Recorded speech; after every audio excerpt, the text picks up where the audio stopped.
त्याचे संगती गेले भक्तीने देखिले भीमा तिरवो परात्पर सोयरा पुंडलिक बरा दीदला थारा तेने मज बुडता हात दीदला तुझम्या तुझम्या तुझम्या तुझम्या फुलवरा बांधिला। ज्यांच्या पुण्यस्मरणाच्या निमित्ताने हा एकदिनी भक्ती महोत्सव या नाथरे गावामध्ये संपन्न होतोय। आपल्याला सगळ्यांना या जिल्ह्याला या राज्याला सुपरिचित असलेले एक व्यक्तिमत्व वैकुंठवासी प्रातस्मरणीय पंडितराव पांडुरंगराव मुंडे अर्थात अण्णांच्या 8व्या पुण्यस्मरणाच्या निमित्ताने आपण आज या पांडुरंगाच्या दरबारामध्ये स्थित आहोत। या कार्यक्रमाचं गोड ज्यांनी नियोजन केलं, ज्यांच्या परिवारावर नितांत प्रेम करत राजकीय सामाजिक शैक्षणिक धार्मिक क्षेत्रातली इथं दिग्गज मंडळी या परिवाराला आशीर्वाद द्यायला आणि वैकुंठवासी अण्णांच्या चरणी कृतज्ञता व्यक्त करायला उपस्थित आहे, ज्यांच्यामुळे आपण इथं आहोत त्या सगळ्यांप्रती अंतःकरणपूर्वक प्रणाम धन्यवाद। त्यामध्ये आदरणीय या राज्याचे लाडके कृषी मंत्री आणि या राज्याचं सामाजिक न्याय विभागाला सुद्धा ज्यांनी अत्यंत मोलाचं काम या राज्यामध्ये केलं, जे कृषी मंत्री म्हणून या राज्यामध्ये कार्यरत आहेत, अशा आदरणीय लाडके श्रद्धेय धनुभाऊ मुंडे साहेबांचं आगमन सुद्धा या ठिकाणी झालेलं आहे। मी त्यांना वंदन सुद्धा करतो। जगद्गुरू तुकोबर यांचा 5 चरणाचा अभंग मी आपल्या समोर म्हटलेला आहे, थोडा समोरचा आवाज द्या। सेवेकरिता निवडलेल्या अभंगाच्या द्वारा तुकोबर आहे भगवंताच्या दरबारातल्या आदान प्रदानाचा विचार या ठिकाणी मांडताय। सज्जन हो, या जगाची रीत आहे, कोणाकडून कुठंतरी कधीतरी काही घ्यावं लागतं आणि कोणाला कुठंतरी कधीतरी काही द्यावं लागतं। घेतल्याशिवाय आणि दिल्याशिवाय ना देवाचा व्यवहार पूर्ण होतो, ना साधूचा व्यवहार पूर्ण होतो, ना जीवाचा व्यवहार पूर्ण होतो। विठ्ठल विठ्ठल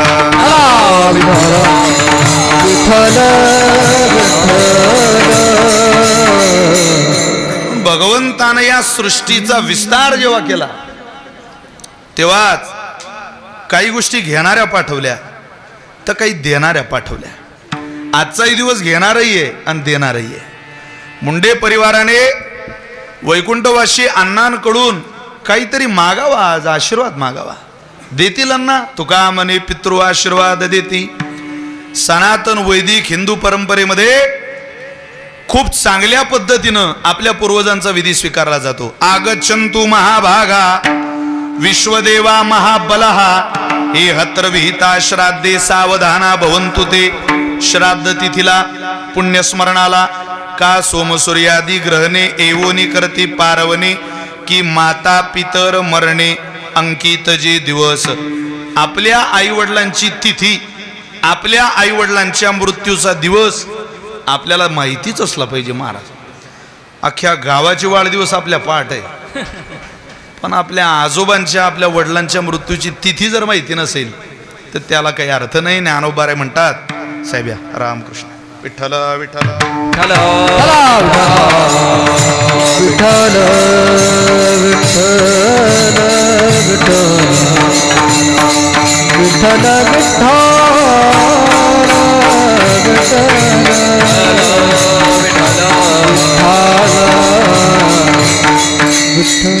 मुलाने वडिलांचं श्राद्ध 86 वेळेला केलं पाहिजे म्हणता आपल्या धर्मशास्त्र सांगतं, पण कालाच्या मर्यादेमध्ये तितकं काही आपल्याला घडत नाही।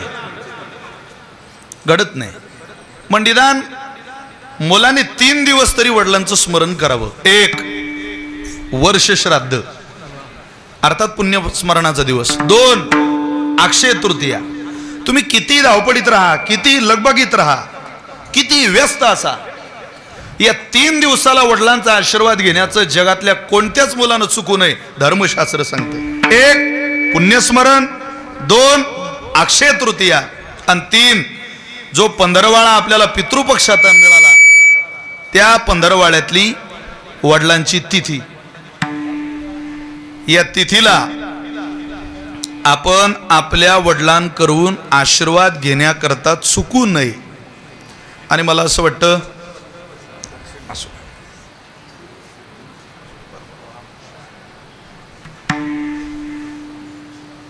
विठ्ठल विठ्ठल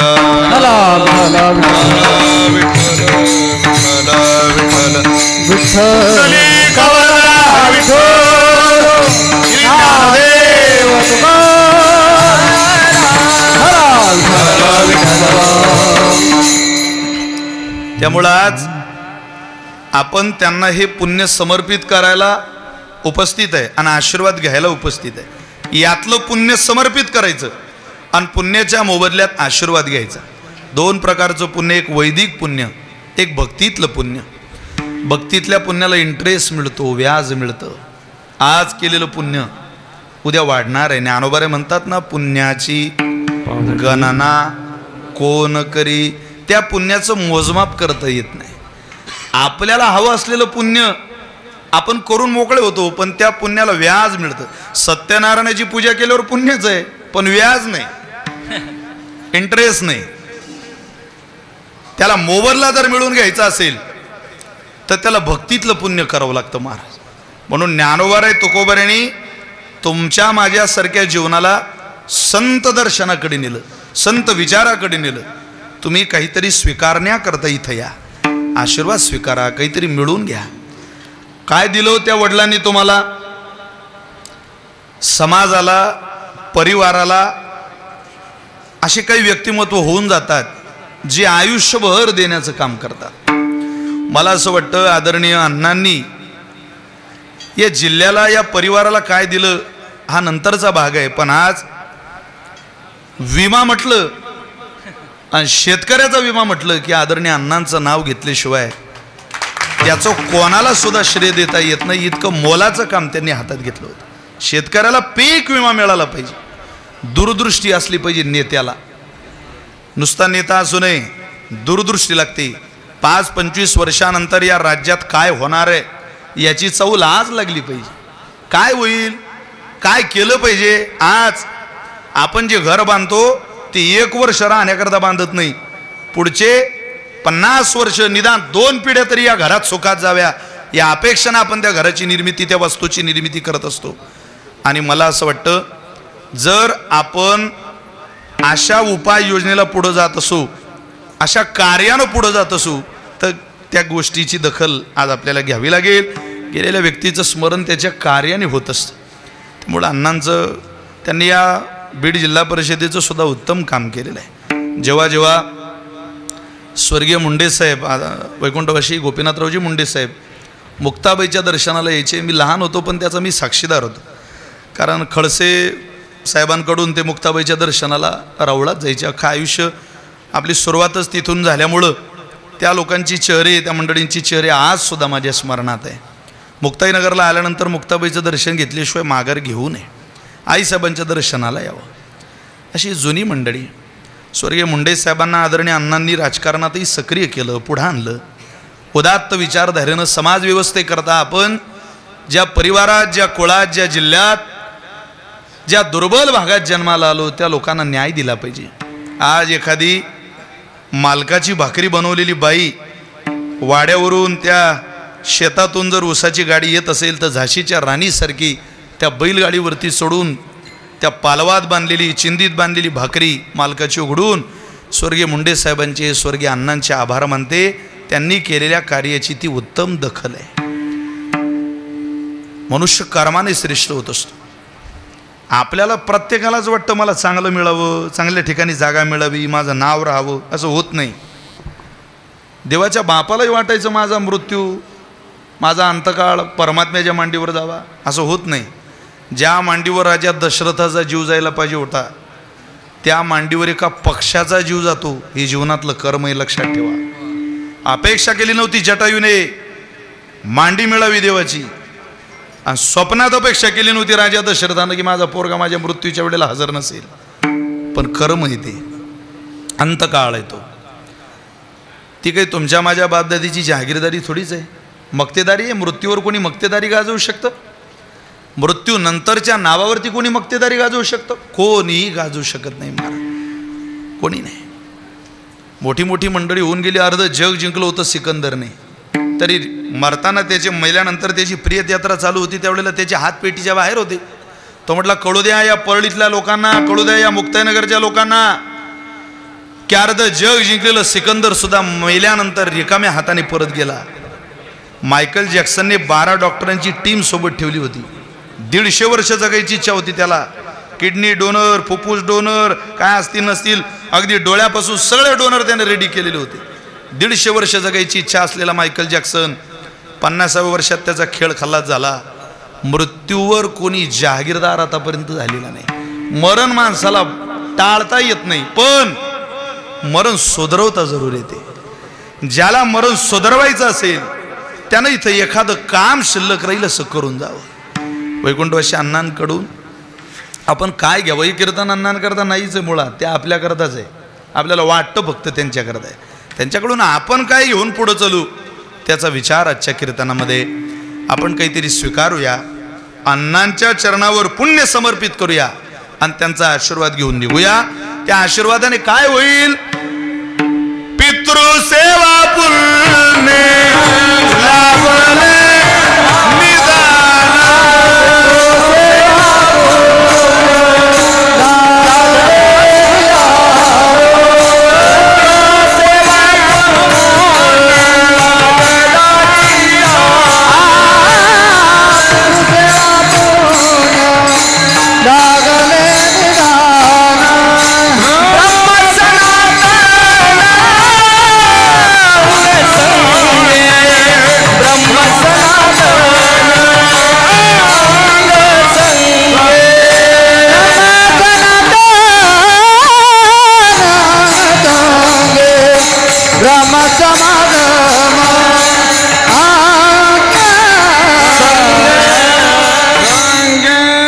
सेवा पुण्य लाभले निदान. काय बापावरती श्रद्धा असेल हो तुकोबारांची, काय वडिलांप्रती कृतज्ञता व्यक्त करण्याचा अंतःकरणातला भाव असेल. ज्या महाराष्ट्रात तुम्ही आपण राहतो या राज्याचं दैवतच बापाच्या सेवेनं आपल्याला मिळालं. वडिलांच्या सेवेनं आलेलं दैवत आहे. तसं आलं नसतं महाराज ते पंढरीत. नाही घडविला नाही बैसविला भेटावया आला पुंडलिकासी. तुम्ही चरित्र वाचा. त्यावेळेला परमात्मा आले, त्यावेळेला पुंडलिकराय वडिलांची सेवा करत होते. पिता स्वयंमेव नारायण, माता प्रत्यक्ष लक्ष्मी. आपण आपली आई प्रत्यक्ष लक्ष्मी आहे, आपला बाप प्रत्यक्ष नारायण आहे. मला जगात दुसरं काही दिसत नाही, पण मला माझ्या आई वडिलांमध्ये परमात्म्याचं स्वरूप पाहता येतं. पुंडलिकराय सेवा करायची महाराज. परमात्मा आले. आता विचार करा, जगाचा मालक आला, आपल्या घरी पाहुणा आला तर आपण मागं पुढं होतो. जावई आला तरी सासूचं भान राहत नाही. घरी कीर्तनकार आले तरी देव आल्यासारखं समाजाला भासतं की नाही नाही आमच्या घरी कोणीतरी आलं बाबा. त्या आनंदाच्या भरात मनुष्य काय करेल? एका बाईनं परवा मला ओवाळता ओवाळता माझ्या कपाळाला कुंकू लावलं. तांदूळ लावायच्या ऐवजी कुंकवाला साखर लावली, तोंडात तांदूळ घेतले. मी अख्खे तांदूळ सावध घरात आलो. आनंद तिचा तो, पण स्वीकार करावा लागतो त्या आनंदाच्या भरात. मी ज्या वेळेला हे चरित्र वाचत होतो, जगाचा मालक आला. काय करावं पुंडलिकरायानं? पुढं जावं. बोलले नाही महाराज. परमात्मा म्हटले पुंडलिका वैकुंठातून आलो गड्या, बोलणार आहे 2 शब्द तर बोल. पुंडलिकरायाने दिलेलं उत्तर आहे, देवा तुझ्याशी नंतर बोलतय रे.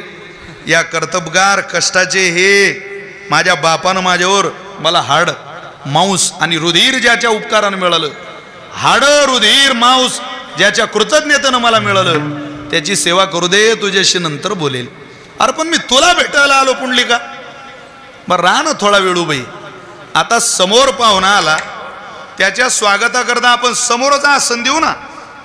पण चरित्र असं सांगतं, ऐसा कैसा रे तू धीट, मागे भिरकाविली वीट.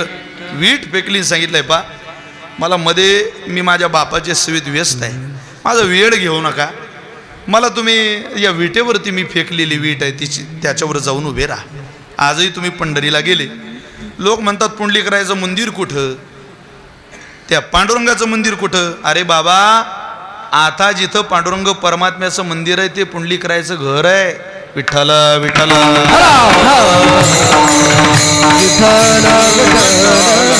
कम्प्युटर टेक्नॉलॉजीच्या युगात, स्पर्धेच्या युगात वावरणाऱ्या तरुणाला, तरुण मुलीला आई पटवून देणं, बाप पटवून देणं, संस्कारक्षम कुटुंब घडवणं हे फार अवघड झालेलं आहे.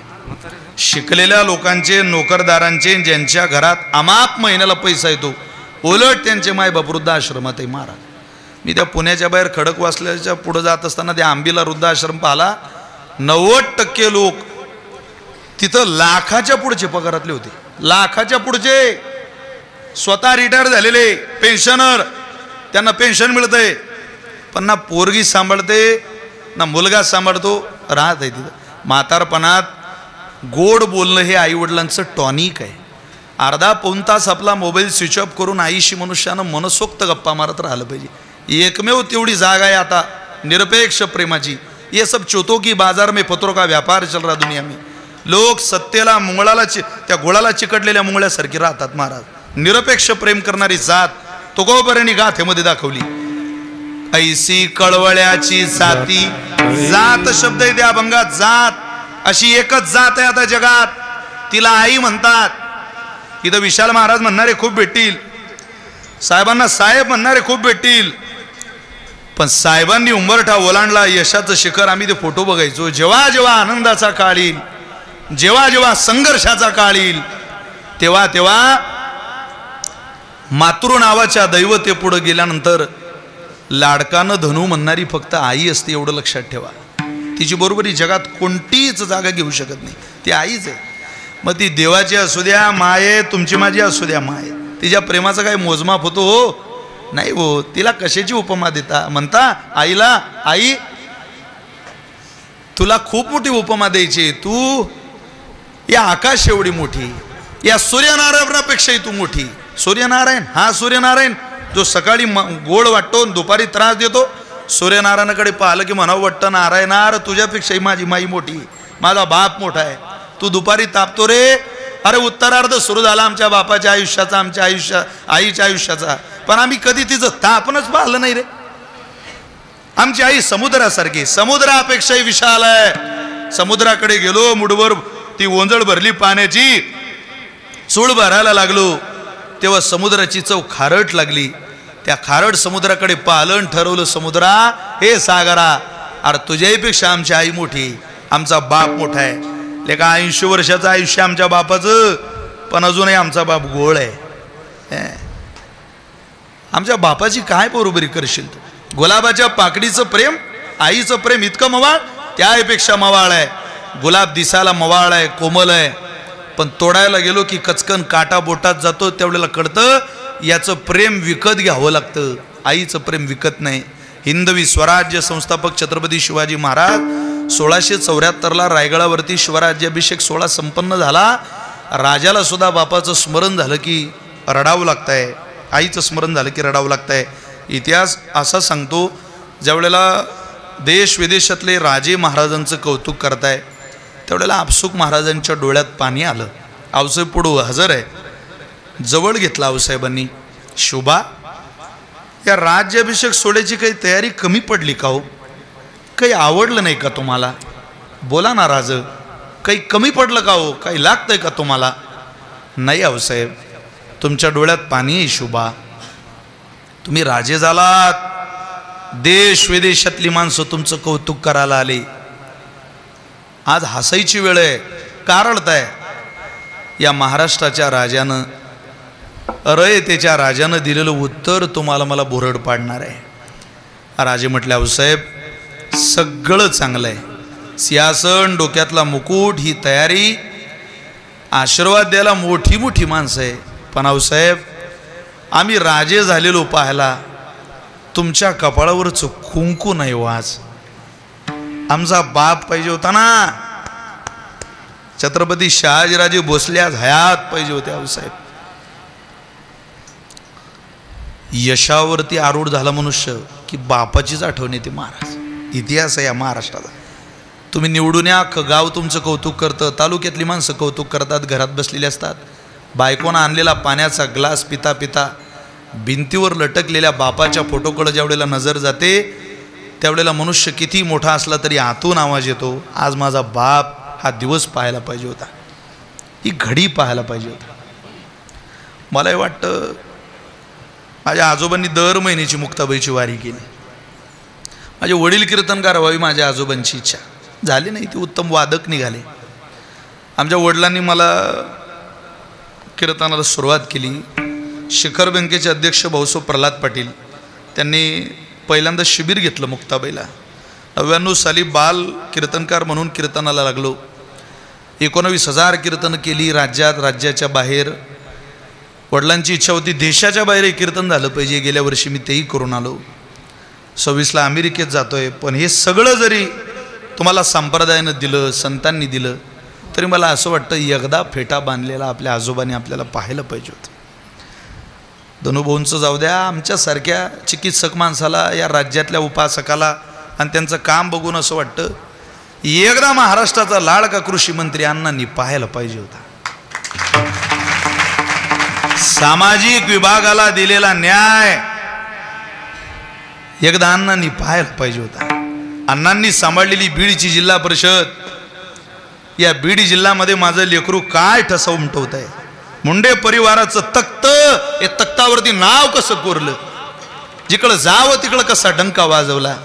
ती बोलण्याची लकब, पद्धत, समाज मान्यता, वारकरी संप्रदायावर निष्ठा, समाजाचं काम, सगळ्याच जाती धर्माच्या पंथाच्या लोकांना पुढे घेऊन जाण्याची जिद्द, उमेद, चिकाटी, वक्तृत्व, हजरजबाबीपणा, राजकारणामध्ये ज्या सगळ्या गोष्टी लागतात त्या प्रत्येक पुढाऱ्याच्या पोराला मिळतातच नसतं महाराज. काही गोष्टी बापाकडून मिळत असतात आणि काही गोष्टी मिळवाव्या लागत असतात. मिळालेल्याने 5-7 वर्ष ठीक आहे, 10 वर्ष ठीक आहे, बापाचा आशीर्वाद 10 वर्ष. पण बापाचा आशीर्वाद जर लेकरांना डेव्हलपच केला नाही, काही वाढवलाच नाही, त्या आशीर्वादाच्या भरोश्यावर पुढे पाऊलच टाकलं नाही, तर आपण आपल्या वडिलांना काय उत्तर देऊ शकू. धनुभाऊंकडे पाहून कौतुक या गोष्टीचं वाटतं की आशीर्वाद वडिलांचा घेतला, आपण थांबले नाही, चालत राहिले. संघर्षाचा काळ येत असतो प्रत्येकाच्या आयुष्यात, पण मनुष्यानं थांबू नये. जी माणसं थांबत नाही ते एक दिवस यश गाठतातच. 16 वर्षाची बाई साडी नेसून आई पुढे जाते आणि आईला म्हणते, आई मला कशी दिसते ग साडी, छान दिसते बाळ, मग मी नेसू. हा, 16 वर्षाची प्रतिभा नावाची पोरगी साडी नेसून मजल दर मजल, मुक्काम दर मुक्काम या राज्यात प्रवासाला लागते. तीच बाई पूर्वीचा इदलाबाद नावाचा मतदारसंघ, आजचा मुक्ताईनगर, त्या मुक्ताईनगर विधानसभा मतदारसंघातून उभी राहते. आमदार होते, खासदार होते, मंत्री होते, राज्यपाल होते. मुक्ताबाईच्या मंदिरात ज्ञानेश्वरी वाचणारी सर्वसामान्य कुटुंबातली एक महिला, प्रतिभा नावाची पोरगी, वयाचा उत्तरार्ध सुरू होते त्यावेळेला प्रतिभाताई पाटील म्हणून या देशाची राष्ट्रपती होते. हे सर्वसामान्य कुटुंबातल्या लेकरांनी केलेलं आशीर्वादाच्या जोरावरचं काम आहे. पुढे चालत राहिलो त्याचा आशीर्वाद मिळतोच. म्हणून कधी घ्यावं लागतं आणि कधी द्यावं लागतं. धनुभाऊंनी घेतलेलं आहे, आजचा दिवस देण्याचा आहे. वडिलांना हे पुण्य हवन द्यायचं आणि वर्षभराची बॅटरी आपली चार्जिंग करून घ्यायची वडिलांकडून. बाबा खूप मोठा संघर्षाचा काळ आहे, शक्ती द्या, ऊर्जा द्या. आणि आहे तिथं सामान्य कुटुंबातला नागरिक म्हणून तुम्ही जे व्रत आयुष्यभर जोपासलं त्या व्रतात काम करण्याची सद्बुद्धी द्या. जर आजच्या दिवशी हे वडिलांकडं मागितलं तर निश्चितच तुका मने पितृ आशीर्वाद देती. कोणता? कल्याण इच्छिती व्हावे तया, कल्याण इच्छिती व्हावे तया.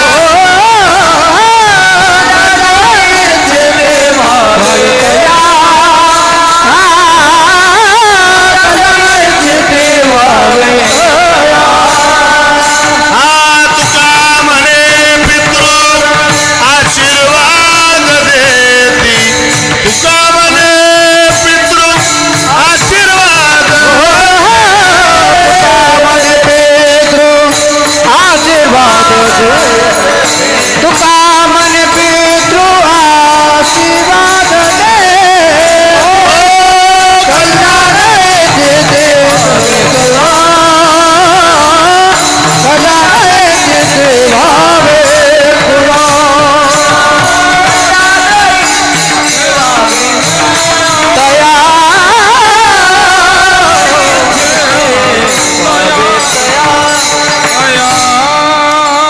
म्हणे पितृ आशीर्वाद, मग मात्र वडील आशीर्वाद देतील. बर काय काय मिळतं त्यांच्याकडं? आता त्यांचा स्वतंत्र मुद्दा मी आतापर्यंत तुमच्या समोर मांडला. म्हणजे वडिलांकडं मिळतं, 100% मिळतं. अशी जगातली बरेच ठिकाणं आहे का ते मिळवून देण्याकरता जन्माला आली. हो, त्यातलं एक परमात्म्याचा दरबार आहे. तिथलं काय मिळतं आणि काय घेतलं जातं याचा विचार महाराजांनी या अभंगात मांडला. भगवंताने इथं काही गोष्टी घेणाऱ्या पाठवल्या आणि काही गोष्टी देणाऱ्या पाठवल्या. तुम्ही आपल्या सभोवताली बघा, रवी चंद्र घनो वृक्षो नदी गावश्य सज्जना येते परोपकारार्थ देवी भुवीन निर्मिते. देवाने या सृष्टीची निर्मिती केली त्यावेळेला काही गोष्टी देणाऱ्या पाठवल्या. काय काय? रवी चंद्र घनो वृक्षो नदी गावश्य सज्जना या गोष्टी जगाला देतात. काही गोष्टी घेणाऱ्या पाठवल्या, त्या देत नाही, घेत राहता. कोण? मक्षिका मक्षिको वेश्या मुशको याचकस्ततः ग्रामीण गमशरणशैव सप्तधा परभक्षकः परभक्षकः परभक्षकः. हे दुसऱ्याचं भक्षण करतात. कोण? मक्षिका. मक्षिका म्हणजे माशी, घेत राहते. मक्षिका मक्षिको, मक्षिको म्हणजे मच्छर. एक मच्छर आदमी का जिना हराम कर देत आहे. नाना पाटेकरांचं प्रमाण आहे ते, फक्त ते शब्द वेगळा वापरायचे. मच्छर घेत राहतो, माशी घेत राहते. वेश्या ताकद संपेपर्यंत आणि शरीर संपेपर्यंत वेश्याचा स्वभाव आहे घेणं. ती देत नाही, जेवढा होईल तेवढा त्रास देत असते. तिचा स्वभाव आहे. धनही घेते, मानही घेते आणि ताकदही घेते. वेश्या. मुशको, मुशको म्हणजे उंदीर, घेत राहतो. याचकस्तथा मागणारा घेत राहतो, त्याला द्यावंच वाटतं. 5 हप्ते गोळा झाले तरी काही बहिणीनं असं म्हटलं नाही, राहू द्या साहेब नंतर दे जाता. आपण घेणारी माणसं आहे, सगळे घेतोच ना आपण. याचकस्तथा जो जगात मागणार आहे तो देणाऱ्याला कधी नाही म्हणत नाही. याचकस्तथा त्याचा स्वभाव आहे तो. व्यवहार दशेमध्ये घेणाऱ्यांची यादी दिलेली बघा. ग्रामीण. ग्रामीण म्हणजे ज्याला समाजात काम करावं वाटतं पण समाजाचं घ्यावंच वाटतं, समाजाला काही द्यावं वाटत नाही. गमशरणशैव, ग्रामसेवक किंवा तलाठी. गाव चालवण्याकरता तलाट्याला कर आणि ग्रामसेवकाला म्हणजे त्या तलाट्याला शेतसारा आणि ग्रामसेवकाला कर घ्यावाच लागतो. मार त्याच्याशिवाय गाव चालवेल काय? घरून चालवेल का? त्याचा कारभार आहे तो. काही गोष्टी घेणाऱ्या आहे आणि काही गोष्टी देणाऱ्या आहे. पण अशा गोष्टीची आदान प्रदान आता देवाच्या दरबारात होते जी अन्यत्र कुठं होत नाही. बघा, दुःखाची साठी तेथे मिळे सुख. आवाज कमी झाला. जगद्गुरु तुकोबारे म्हटले तुम्ही परमात्म्याकडे जा, तिथं काय मिळतं आणि व्यवहारात काय मिळतं याची थोडीशी तुलना करा. व्यवहारामध्ये तुम्ही जर दुःख मिटवायला गेले, दुःख तर मिटत नाही, उलट दुःख वाढायला लागतं. ज्यांनी ज्यांनी अम्मा बापू गुरु केले त्यांना विचारा तुमचं दुःख मिटलं का बाबा? कुठे गेलं तुमचं दुःख? अरे भगवा पोशाख पाहला की लोक म्हणता आमचं दुःख मिटवा. काय सांगता आता? भगवं पाहलं की महाराजांची भाषा आहे. भगवे देखोनी म्हणती तारा स्वामी स्वामी, भगवे देखोनी म्हणती तारा स्वामी. तारा स्वामी भगवे देखोनी तारा स्वामी. दापत्र तापिली गुरु तेजी वसीती, दापत्र तापिली गुरु तेजी वसीती.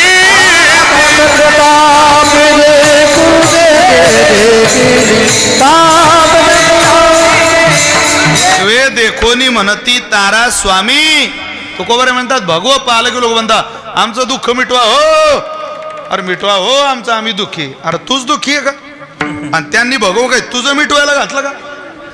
पण जगाची रीत आहे, जगाचा स्वभाव आहे. तो दुःख मिटवण्याकरता प्रयत्न करता, दुःख मिटत नाही, उलट दुःख वाढतं.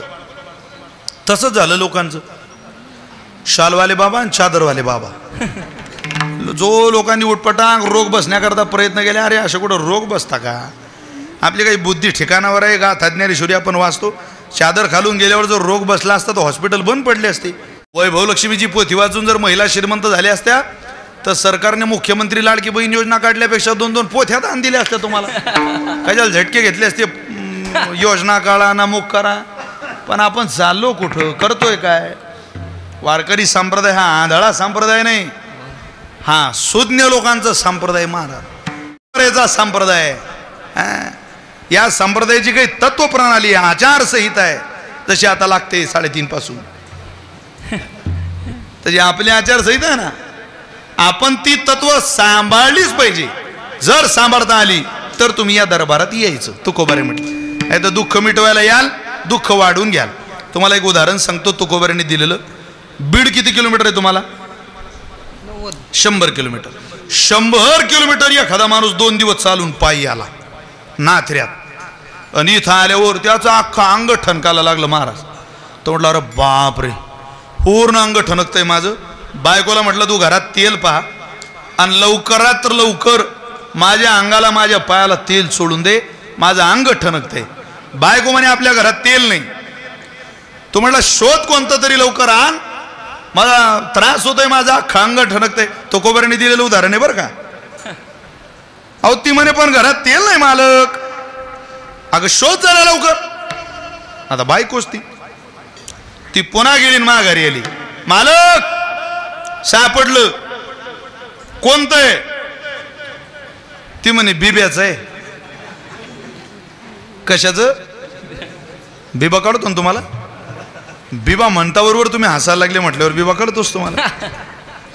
तो म्हणे आण लवकर, कोणतंही असो तेल पाहिजे. हिनं तेल आणलं आणि त्याच्या अख्ख्या अंगाला चोळून दिलं. महाराज खरं सांगा, तेल लावलं कशा करता? तुम्ही बोर झाले का? मी घरी जाऊ का? तेल लावलं कशाला? ठणक कमी करायला. आता बिब्याचं लावल्यावर ठणक कमी झाली असेल का? नेहाळू देखिला बिबवा तेने तुकोबारे बोलतात. दुःख मिटवण्याकरता या बहादरानं अंगाला बिबा लावला. अरे दुःख मिटेल का वेड्या? दुःख वाढल. दुःखाची साठी तेथे मिळे सुख नाही. दुःख आम्हाला तर सुखापर्यंत जायचंय. एक व्यवहार आहे बरं का सुखाचा जगात, पण दुःखाच्या मोबदल्यात सुखाचा नाही. सुखाचे व्यवहारी सुख लाभ झाला. सुख द्या तेव्हा ते सुख देतात. बँक कोणाला पैसे देते? ज्याचा व्यवहार चांगला आहे त्याला पैसे देते. बँकेत कर्ज काढायला गेल्यावर अहो ज्याचं सिबिल चांगलं आहे बँक त्याला लोन देते. ज्याला खरंच पैशाची गरज आहे त्याला देऊन बघा बँकेला म्हणा लोन, अख्ख्या बँका बंद पडतील. सुखाचा व्यवहार सुखा करता होतो. ज्याचा स्कोर चांगला आहे सिबिल त्याला बँक लोन देते. इथं सुखाच्या मोबदल्यात सुख मिळतं. एखाद्याशी आपण चांगलं बोला तोही आपल्याशी चांगलं बोलतो. एखाद्याशी आपण तिखट भाषेत बोला तोही त्याच भाषेत उत्तर देतो आपल्याला. एखाद्या पोराला म्हटलं आता तुझा बाप म्हणणं आणि तुझ्या आईचा नवरा म्हणणं दोन्ही शब्दाचा अर्थ एकच आहे मराठीत, काही वाईट अर्थ नाही त्याचा. पण तुझा बाप कुठे गेला रे असं म्हटल्यावर आनंद होईल, पण तुझ्या आईचा एवढं म्हटल्यावर तो तर थोबाड फोडायची तयारी ठेवेल ना आपली. जसे शब्द तसा प्रतिकार असतो महाराज. हो इथं सुखाचा व्यवहार सुखाबरोबर होत असतो. जसं आपण बोलाल तसं समोरचा आपल्याशी बोलत असतो. आपलं प्रेम हे बागडी प्रेम आहे. आपण सगळ्यांवर प्रेम करू शकत नाही. आपलं प्रेम म्हणजे नवीन लग्न झालं, मालती नावाची सून नांदायला आली. मग ते आता मालती आल्यावर सासू म्हणे मालती तुला मी आपला इथं बरीच भावकी, आपल्या भावकीची ओळख करून देते तुला, चल. त्या मालतीला सोबत घेतलं आणि पहिल्या घरी नेलं, दुसऱ्या घरी नेलं, तिसऱ्या घरी नेलं. 4 घरं झाल्यावर मालती म्हणे आत्या किती घरं राहिले अजून? ती म्हणे बाई गाव राहिलं पुरं. ती म्हणे मग आता मी आज दमले, राहिलेलं घरं उद्या घेऊ. बरं बाई. दुसऱ्या दिवशी सकाळ झाली, सोन्याचं आवरलं. सासू म्हणे मालती चल लवकर. ती म्हणे आत्या मी आता पहिल्यांदाच इकडे आली माहेरातून, तुम्ही नुसतं मला फिरवताय. या 2-4 साड्या आहे माझ्याकडं, मला तुमची साडी आज द्या. मी तुमचं शालू नेसते, त्याच त्या साड्या नेसून गावात कशी फिरू? बरं बरं बरं, माझं शालू घे. सासूनं मालतीला शालू दिला आणि ती निघाली. आता आधीच्या दिवसाची सवय, कोणी नवीन घरी गेलं की सासू या नात्याने सून म्हणायची, आत्या बसा तुम्ही खुर्चीवर. हा आदर आहे. आता मगाशी मी बघत होतो, आई तिथं बसल्या, राजेश्री ताई खाली बसल्या. ही संस्कृती आहे आपली. सासूंना बसून आल्या आणि स्वतः इतर महिलांमध्ये जाऊन बसल्या. ही आपल्या कुटुंबाची व्यवस्थाच आहे महाराज. इज्जतदार घराला, स्वाभिमानी घराला शिकवावं लागत नाही. ती परंपराच आहे आपल्या कुटुंबाची. ती म्हणे आत्या बसा तुम्ही. पण आत्या म्हणत, मालू आज मी नाही, तू बैस. आमची मालू बसणार आहे. त्या घरातल्या बाया म्हणे, काय सासूचा सोनी जीव आहे बा, स्वतः सासू बसत नाही, मालूला बसायला. मालू बसली. बसा, मालू बसली. दुसरं घर आलं, आत्या बसा. मी नाही, आमची मालू बसणार आहे. तिसरं घर आलं, आत्या बसा. मी नाही, आमची मालू बसणार आहे. त्या गावातली एक बाई म्हणे, तुझं लयच प्रेम आहे का म्हणे सोनीवर? इतकं प्रेम तुझं मालूवर पाहून आम्ही लय खुश झालो. ती म्हणे, माझं प्रेम मालूवर नाही, माझं प्रेम शालूवर आहे. मालूच्या अंगावर माझं शालू आहे. आता ती बसल्याशिवाय नीट कशी राहील माझी साडी? आपलं प्रेम बागडी प्रेम आहे महाराज.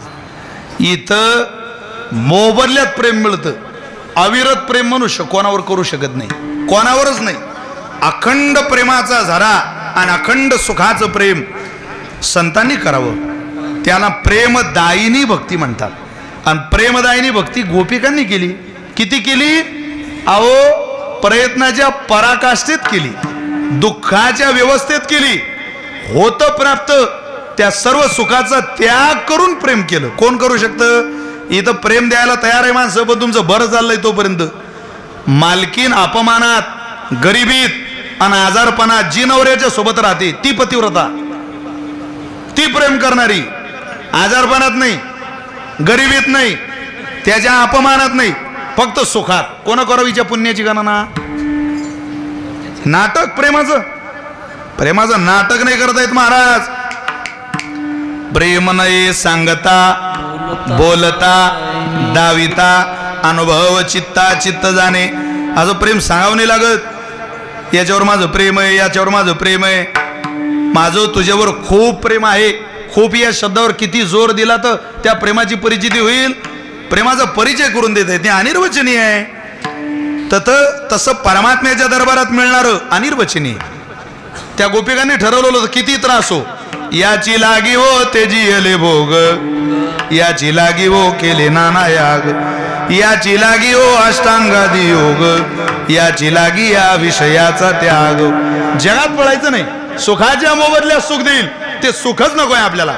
इथं दुःखाच्या मोबदल्यात त्यानं सुख द्यावं. त्या प्रेमाकरता आणि त्या सुखाकरता दुःख सहन करावं लागलं तरी चालेल, पण मी त्याच्याकडेच जाईल. जगामध्ये सुखाच्या मोबदल्यात सुख मिळतं. चांगलं वागा तर चांगली माणसं आपल्याशी बोलतात, त्याशिवाय काही इथला व्यवहार होत नाही महाराज. चला पुढचा वर्ग बघा. तिसरा वर्ग असा आहे, सुखाच्या मोबदल्यात सुद्धा दुःख देतो. पहिला वर्ग सांगितला दुःखाच्या मोबदल्यात दुःख.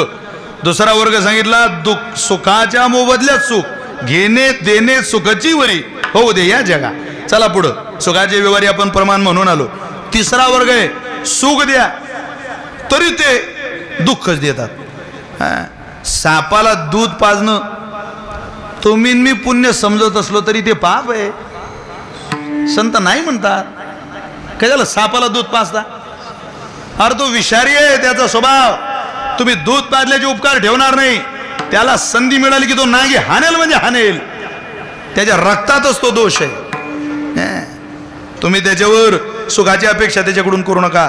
त्याला सुख द्या, तो दुःखच देतो. तशी जगातले काही नाते त्यांना अडचणीच्या काळात तुम्ही सांभाळा, त्यांना जीव लावा, प्रेम द्या, आपुलकी द्या. देत नाही महाराज ते. वेळ आली की नांगी मारायलाच तयार होतात.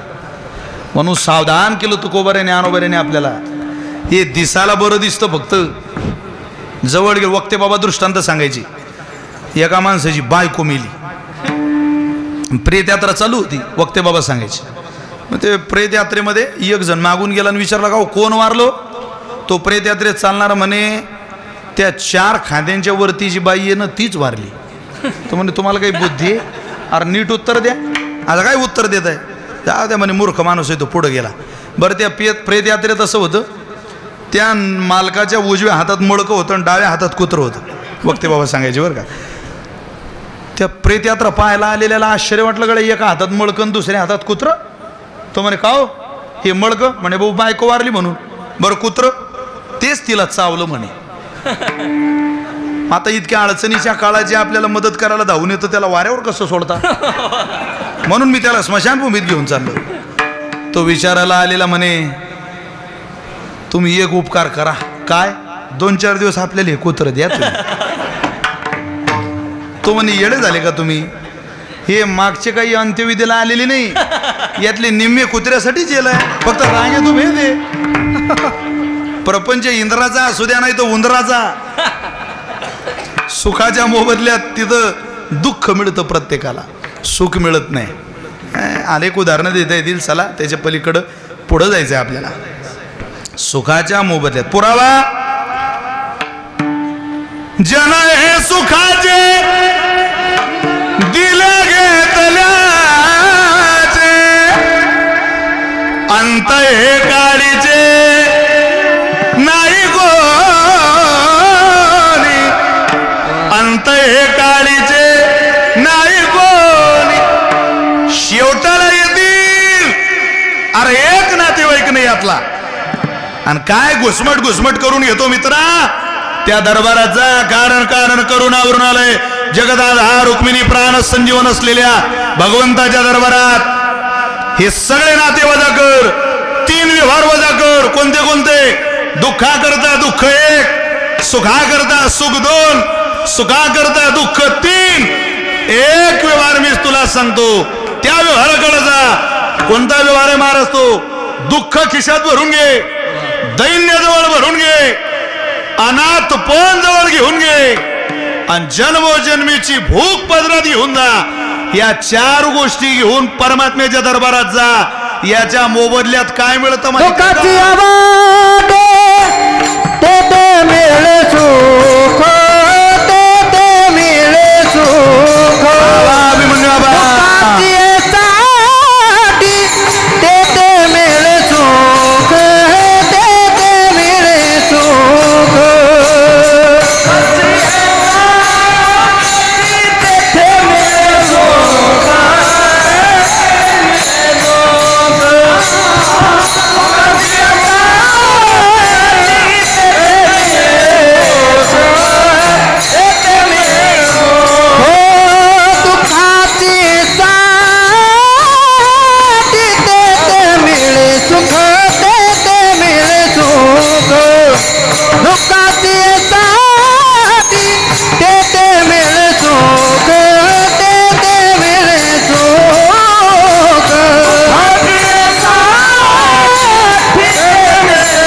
चार गोष्टीच्या मोबदल्यात सुख मिळतं.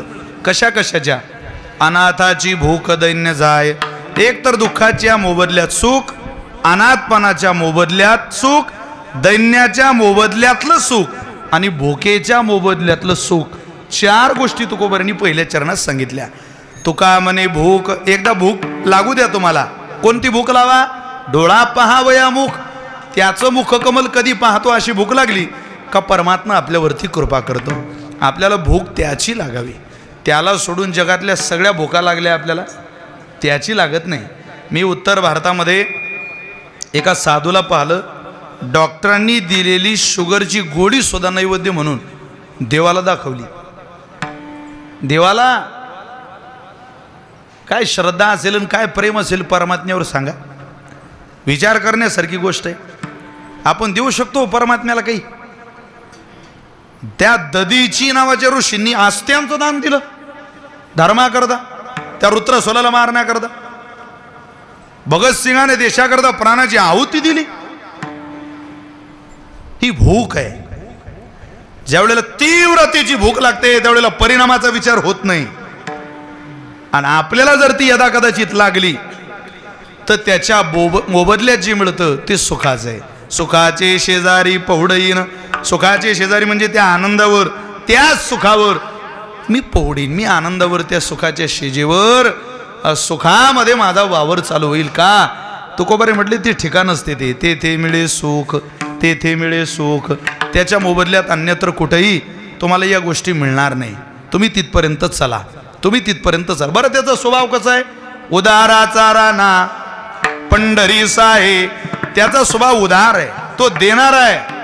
आपण घेणार आहे आणि तो देणार आहे. आपल्याला घ्यायचं माहिती आहे.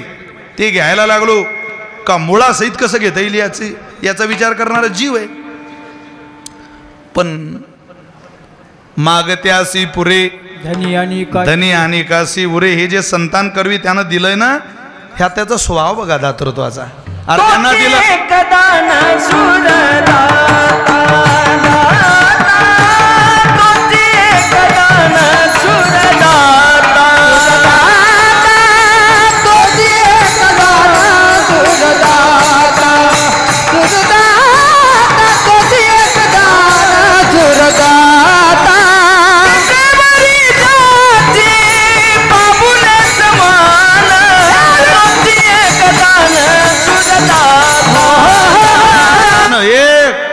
तोची च म्हणजे चकार आहे. हा षष्टी विभक्ती आहे.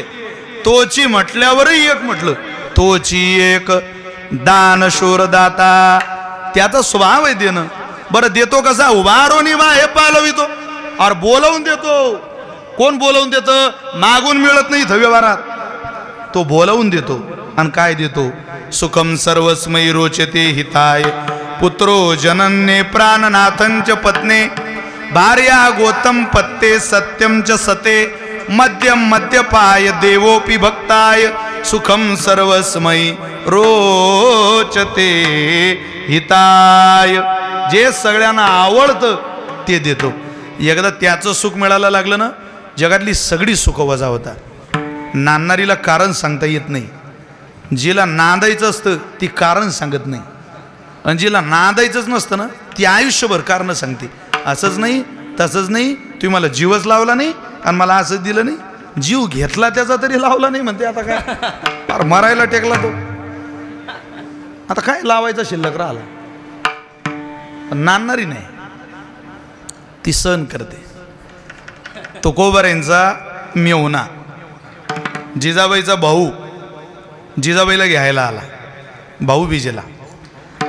आता भाऊ घ्यायला येणार असं माहीत पडतं बरोबर. जिजाबाईला वाटलं जर या घरात भाऊ आला तर इथं तर आपला काहीच ताळामेळ नाही, घरात अन्न नाही. बहुदिवसाचे जीर्ण मोडके घर कर करा वाजते फार. बहुदिवसाच्या जुन्या कुळांच्या भिलती कर कर हे उंदीर करती.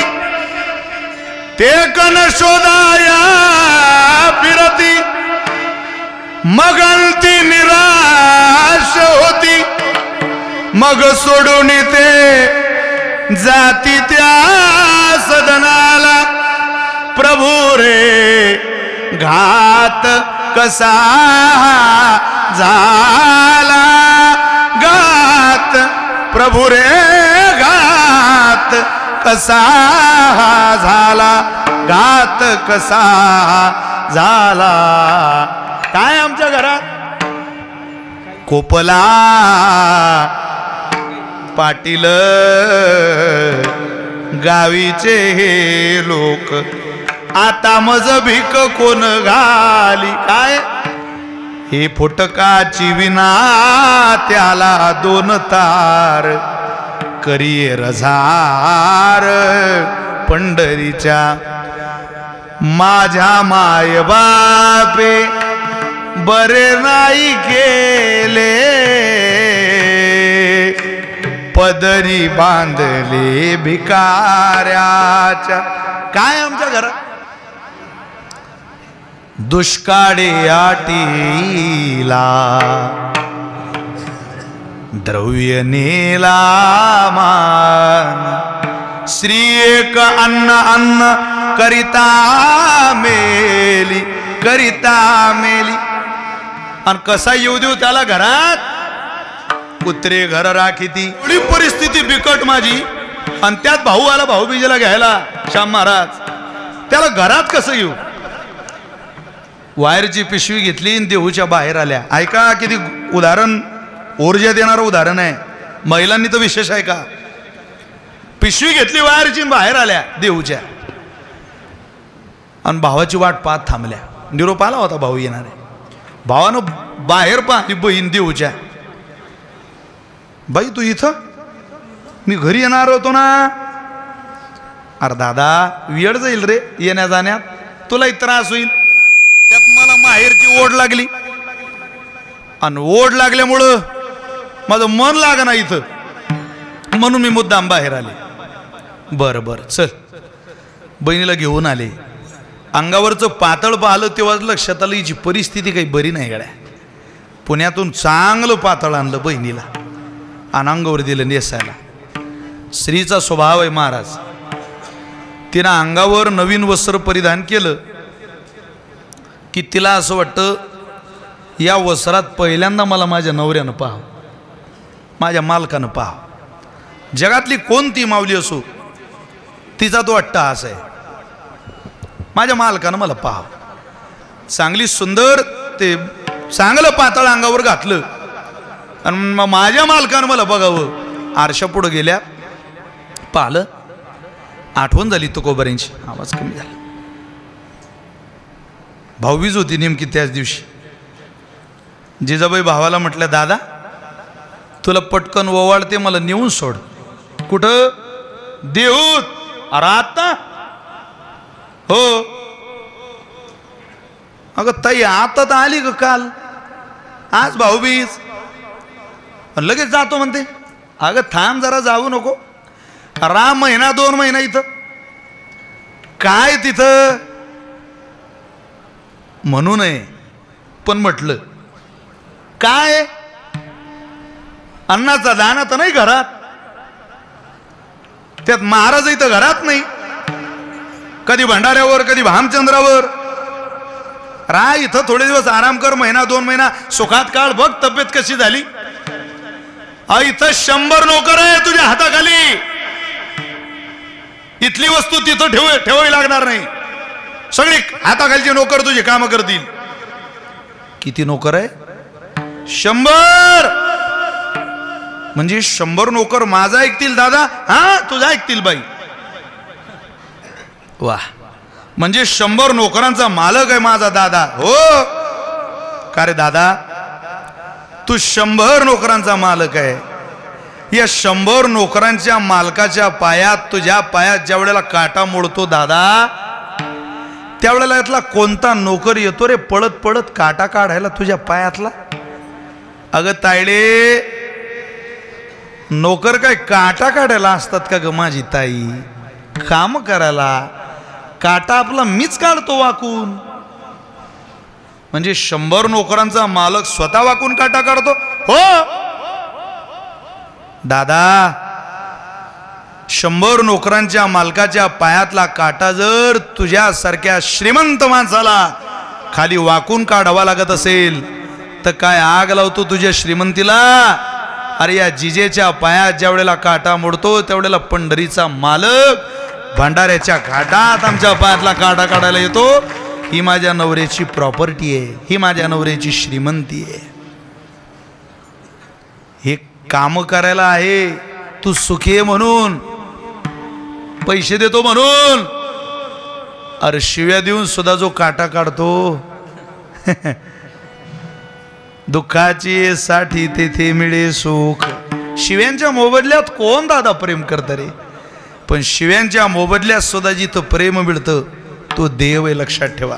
म्हणून नाथरेकर, जगावर खूप प्रेम करा, पण देवावर प्रेम करायची सवय या जीवाला लावून द्या. द्या सकाळचा अर्धा तास देवाला, द्या संध्याकाळचा अर्धा तास देवाला. द्या ना. अडचण काय? मुस्लिम समाजाचं 5 वर्षाचं पोरग मशिदीत जातं नमाज पठण करायला. आपल्या पोराच्या हातात हरिपाठ द्या, लवकर द्या. परळीकर, बीडकर, पश्चाताप करायची वेळ येऊ नये.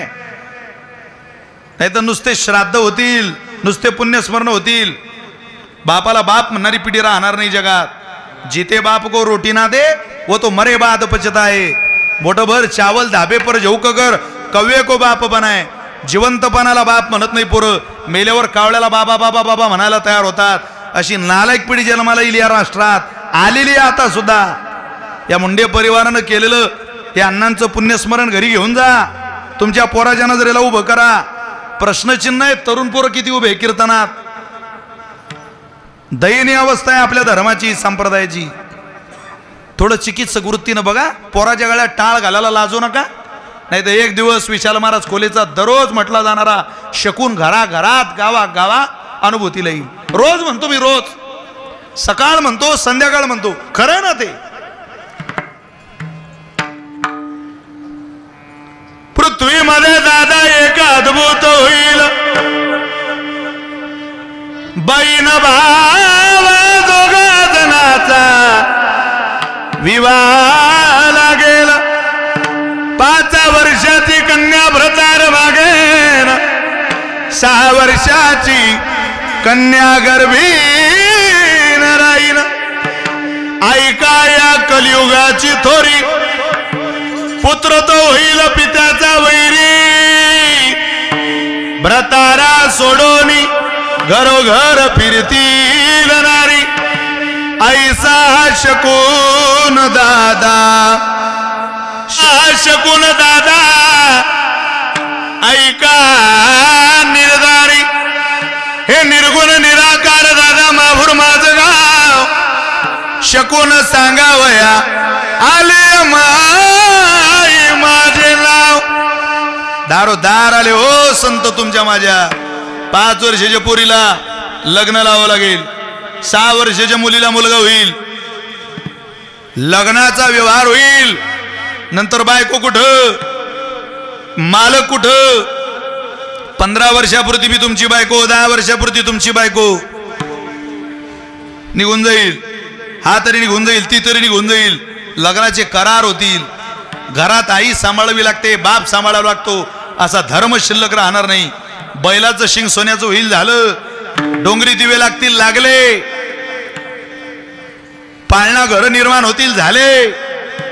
वृद्धाश्रम गावागावात तयार करावे लागतील, व्हायला लागले. अनाथ आश्रमाची निर्मिती होईल. करोडो पोरं अनाथ म्हणून जन्माला येतील. पालक राहणार नाही त्यांना कोणी. हे नुसतं तोंड आहे कलियुगाचं. शेपटीपर्यंत येऊ द्या. पण काय वाट पाहता हो. 2 पैसे कमी, पण आईला आईन बापाला बाप म्हणणार पोरग घरात जन्माला घाला.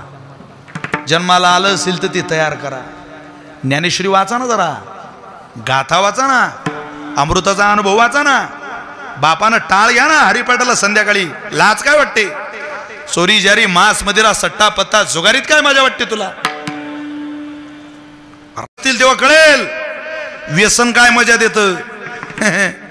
कोणाला आनंद देत नाही ते. ज्ञानेश्वरी सुख देते माणसाला. कर्म माणसाला सुख देत असतं बरं का. हरिपाठ माणसाला सुख देतो अंतकाळा. आता नाही. आता किती त्रास देईल तो. जांभळ येईल भजन करता करता, पण आता आलेली जांभळी पुढं प्रेम देते, पुढं सुख देते. आता उभं राहून त्रास सहन करतोय, पुढं आनंद.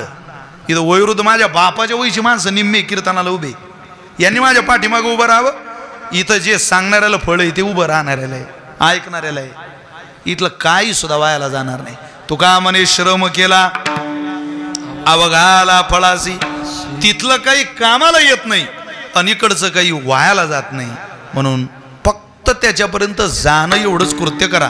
अहो पण अजून तर आम्हाला काहीच येत नाही ना, हरिपाठ ना, धडीना, पांगळे ना, वासुदेव ना, जोगी मुका बहिरा काही. महाराज म्हटले असू द्या बाबा. अरे त्या गोपाळांना यज्ञ चालू आहे असंही सांगता येत नव्हतं. यज्ञ पाहून आल्यावर ते गोपाळ म्हणायचे देवाला, कृष्णा पाच खानी उथळ दिसती, लहान अशा भिंती त्याजवरती, गवतांतरताती, विस्तव घालताती, अन बळबळ करीती अवघे जण. तिथं यज्ञ चालू आहे असं म्हणत नाही, ते म्हटले बळबळ चालू आहे. असं म्हणणाऱ्या गोपाळांचं जर हा बाबा उष्ट खातो, त्याचं कारण असं आहे, तो गोवारे म्हटले त्याला जाणत्यापेक्षा नेणत्याची लय ओढ आहे. जानतिया होन नेनत्याची गोडी, नेनत्याची गोडी, जानतिया होने, जानतिया होने, जानतिया होने, नेनत्याची गोडी, नेनत्याची गोडी होने, जानत्या होने, जानतिया होने, नेनत्याची गोडी, नेनत्याची गोडी, जानतिया होने, जानतिया होने, जानतिया होने, नेनत्याची गोडी, नेनत्याची गोडी, जानतिया होने, आलंगियावडी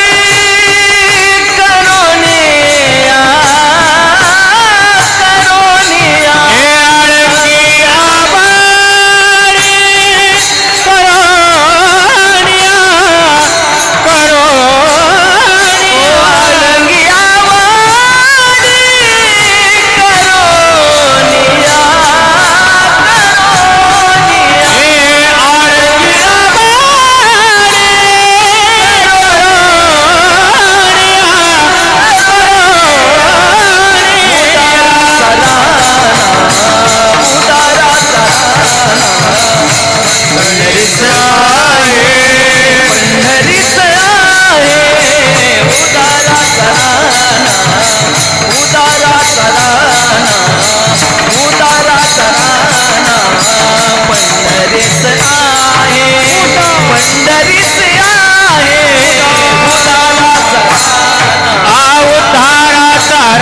करोनिया, पंढरीच आहे, पंढरीच आहे, उतारा तराणा, उतारा तराणा, उतारा तराणा, पंढरीच आहे, पंढरीच आहे, उतारा तराणा, पार कुमाई, पार कुमाई, बोला पुंडली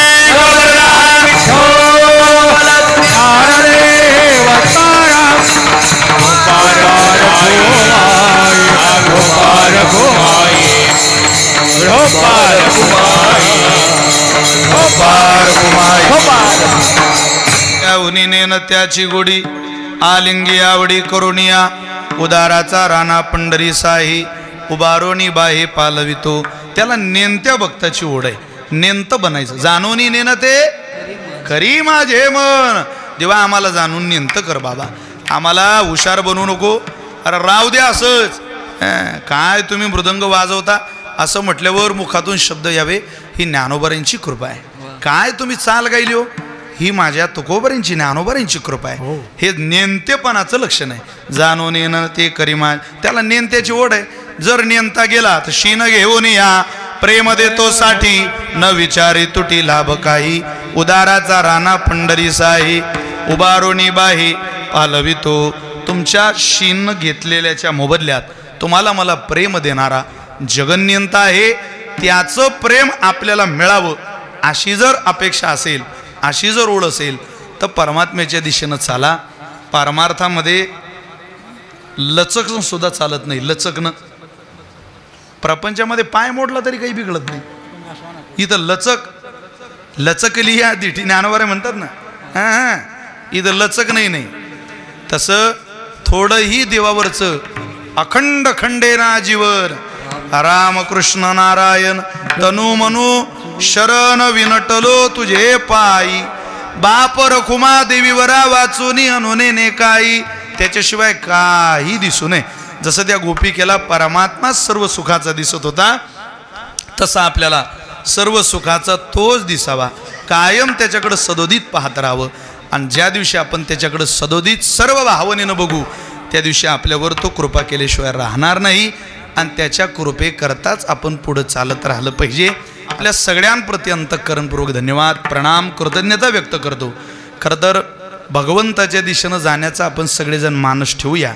आपल्या पदरामध्ये देव एक दिवस ते दान सुखाचं निश्चित घालेल. अपेक्षा करायला काय अडचण नाही हो. इथं कोण देतंय तुम्हाला मला, इथं तुम्ही रात्रंदिवस फिरा, या घरी फिरा त्या घरी फिरा, हे देतील एखादा सुख द्यायला येईल की हा घ्या सुखाचा व्यवहार आम्ही तुमच्याकरता आणला. कोणी येत नाही. ही ब्रिलियंट पिढी. आता या पिढीतल्या पोरांना तुम्ही काहीच शिकवलं नाही, काहीच दिलं नाही, त्यांनी तयार कसं व्हायचं. ब्रिलियंट पिढी तुम्ही त्यांना विचारा काही ते उत्तर काही देतील. मी परवा एका पोराला म्हटलं का रे गाईच्या पिलाचे डोळे कधी उघडता, तो म्हणले लगेच. म्हटलं बकरीचे म्हणे 2 तासानं, म्हटलं मांजरीचे म्हणे 6 तासानं, म्हटलं माणसाचे म्हणे लग्न झाले. नाद नाही करू शकत तुम्ही त्या पोरांचं. परवा मी कीर्तनात एक वाक्य बोललो, प्रत्येक यशस्वी पुरुषाच्या पाठीमागं एका महिलेचा हात असतो. एक पोरग म्हणे महाराज वाक्य परत म्हणा. म्हटलं प्रत्येक यशस्वी पुरुषाच्या पाठीमागं एका महिलेचा हात असतो. तो म्हटला समजा त्या माणसाला यशच आलं नाही मग काय करायचं. म्हटलं मला नाही माहिती, तुला काय वाटतं. तो म्हटलं मला असं वाटतं त्याच्या मागची बाई बदलायची. ज्या अर्थी यश येऊन नाही राहिलं त्या अर्थी मागची ताकद कमी पडली बुवा. काय ताण करता म्हणजे अवघड आहे लोकांचं. त्या पोरांकडून आपण काय विचारून काय उत्तराची अपेक्षा करू सांगू शकत नाही. ब्रिलियंट पिढी, प्रचंड हुशार पोर. या वयात जर त्यांच्या हुशारीला तुम्ही चालना दिली नाही तर येणारी वेळ आपल्याला रडण्याची येऊ शकते, लक्षात ठेवा.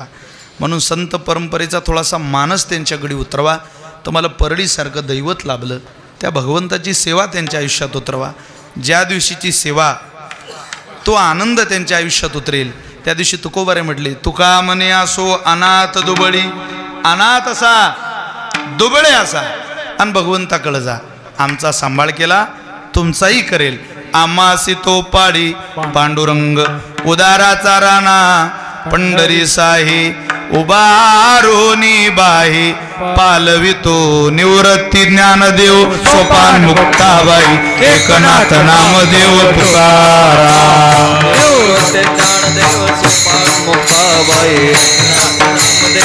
एक ताडी बोला बोला. निवृत्ती ज्ञानदेव सोपान मुक्ताबाई एकनाथ नामदेव तुकाराम. ज्ञानदेव सोपान मुक्ताबाई एकनाथ नामदेव तुकाराम.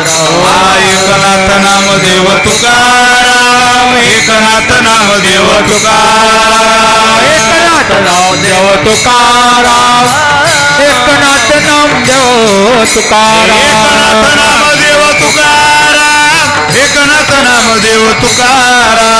एकनाथ नामदेव तुकाराम. एकनाथ नामदेव तुकाराम. ज्ञानेश्वर माऊली ज्ञानराज माऊली तुकाराम. ज्ञानेश्वर माऊली ज्ञानराज माऊली. ज्ञानेश्वर माऊली ज्ञानराज महाराज ज्ञानेश्वर माऊली ज्ञानराज. महाराज ज्ञानेश्वर माऊली ज्ञानराज ज्ञानेश्वर. महाराज मंडळी, गायक वादक या सगळ्यांच्याच चरणी साष्टांग दंडवत करतो, प्रणिपात करतो.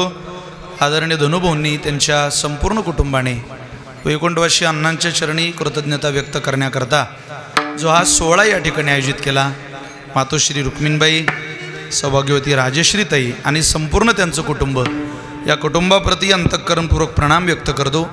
उत्तम आरोग्य, यश, कीर्ती, बल परिवाराला वडिलांनी दान द्यावं आणि त्यांना शुभ आशीर्वाद, कल्याण मुलाचं होईल, त्या कुटुंबाचं होईल असा कल्याणाचा आशीर्वाद वडिलांनी मुलाला द्यावा ही सदिच्छा शुभकामना या ठिकाणी व्यक्त करतो. आदरणीय तात्या, माऊली ही सगळी मंडळी अगदी गोड या कार्यक्रमाचं नियोजन ज्यांनी पूर्णतेला नेलं या सगळ्यांच्या चरणी साष्टांग दंडवत करतो.